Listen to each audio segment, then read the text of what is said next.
Congratulations, graduates, those that have been promoted. Would you stand with me? Would you stand with me? We're going to read a couple of passages. They'll come up on the screen. I'll read aloud, you follow along. There's 3 different passages that I'll be reading this morning. The first is from Deuteronomy chapter 6. It says this, "Listen, O Israel, the Lord is our God, the Lord alone, and you must love the Lord your God with all of your heart, all your soul, and all your strength. And you must commit yourselves wholeheartedly to these commands that I'm giving you today.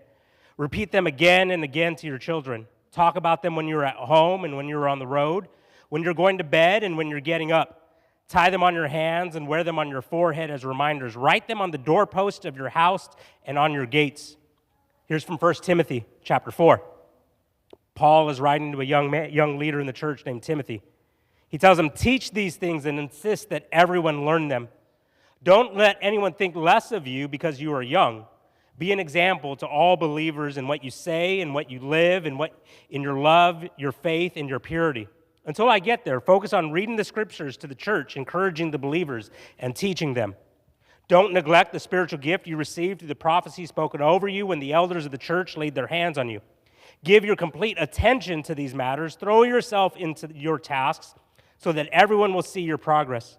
Keep a close watch on how you live and on your teaching. Stay true to what is right for the sake of your own salvation and the salvation of those who hear you." Last passage, Acts chapter 2, on the day of Pentecost. Peter stands up and says this, "Know what you see was predicted long ago by the prophet Joel.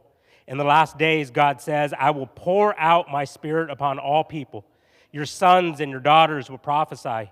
Your young men will see visions, and your old men will dream dreams. In those days, I will pour out my spirit even on my servants, men and women alike, and they will prophesy." Have a seat for a moment. Have you ever done a group project? Whether in school or maybe at work, you've been involved in a school project. Does anyone enjoy those moments when the professor, the teacher, or maybe the employer says, "Hey, we're going to be working on this together in groups"? Does anyone dread those moments when you have those spaces? It's like it's time for group projects. All right, and let's be honest, if you are more in the area where you feel the weight of responsibility as the person in the group project, that everything is done in a form of excellence, are you that person that's in the room? Okay, these are the people that you know to pair with. Keep those hands up so we know who. Are you the person that just is kind of like, this is great, because I know that there's going to be a really responsible person that's going to take this very seriously for us? Would you raise your hand if you're more in that category? I love it. Right? Sometimes it can be frustrating because others aren't helping as much when you're in these group projects. You have that one kid that's spending all of their time picking their nose while everyone else is working on the project. When you look at these passages, the point that I just simply wanted to come and bring you to this morning is this understanding that when God calls the church, it's a group project. That's the understanding that we're given here.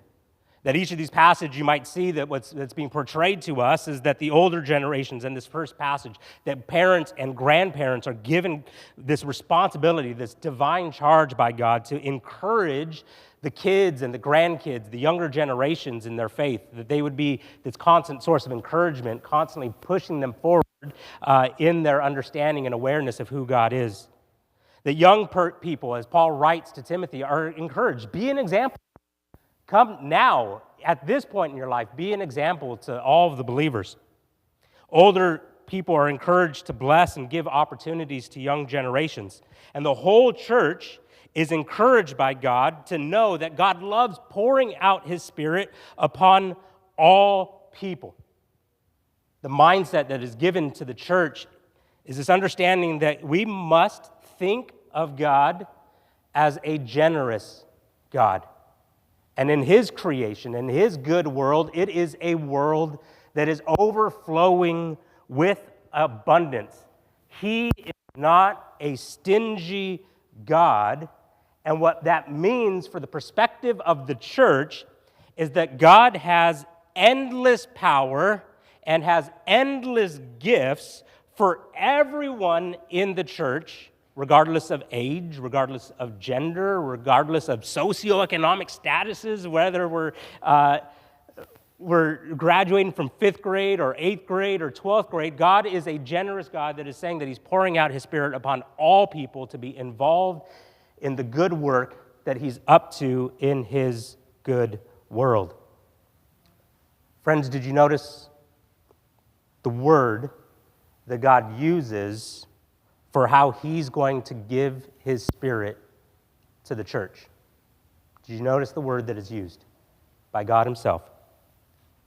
God didn't say he would drizzle his Spirit upon all people, pour out. God didn't say that he would drip. God didn't say he would just drop a little bit, but it's this understanding that God says that he is going to pour out his Spirit on all people. There was, just for a year, period of time, Larissa and I lived in the state of Washington, and it was just this constant drizzle. There was this just constant drop of water that would happen almost throughout the whole year. And what we learned while living in Washington is that you could just walk around in that. There was just this mist that was in the air, and you just walked through the water that was there. But have you noticed that there's something different between being caught in a drizzle and being caught in a downpour? There's something wildly different about those spaces. There was a time where we were driving from Seattle back down to Olympia, the city that we were living in, and there was a downpour that happened. And I could tell you, growing up in Southern California, I was terrified driving in a downpour. You could barely see in front of you. My fists were just like, my knuckles were white, and I was just, not because there was no sun and I wasn't brown anymore, but it was because I was just so nervous and so anxious in driving in that rain, and the car began to skid every now and then. I'm looking over at Larissa and I'm saying, can we just pull over? And she said, no, let's just keep going. So I said, okay, let's just keep going. There's something different about being caught up in a downpour. Soaked socks, right? Like shriveled up toes, stuck in a downpour. This is what the word that God uses, that he's going to pour out his Spirit. But notice how he also communicates this. There's really something important to see about how God pours out his Spirit. It's not on one person in the church, it's on people. God's plan is for all of us together to be soaked. And because we live in this world that is designed by an abundant God, a generous God, a not stingy God, then what that means for us is this awareness that it is never about you versus me or me versus you. It is not a world or a community that is built upon comparing about which one has more and which one has less, who is doing more and who is doing less. But the understanding is that we have this generous, abundant, not stingy God who is pouring out his Spirit not just on one person, but on all of us together. It's about all of us together. That is where we see the Spirit of God poured out. It is upon the community. It is upon the gathered church. And so it is this group project where we work together and we celebrate each other and we champion one another and we encourage one another, not from a perspective of competition, not from a perspective of comparison, but this understanding of celebration where we say, yes, isn't God so good when we see his grace and his Spirit poured upon that person because it communicates to us that's the kind of God we serve.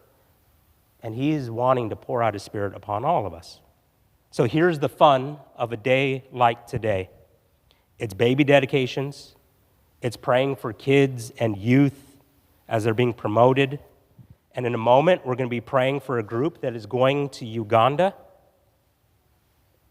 And again, here's the understanding. We take time to celebrate how God has placed all of us in schools, in workplaces, in neighborhoods, across the globe, we celebrate because God is using all of us in this world He has created to participate in the good works that He is up to in the world. We participate in this group project together to see His kingdom rolled out into the world that He has called us to love.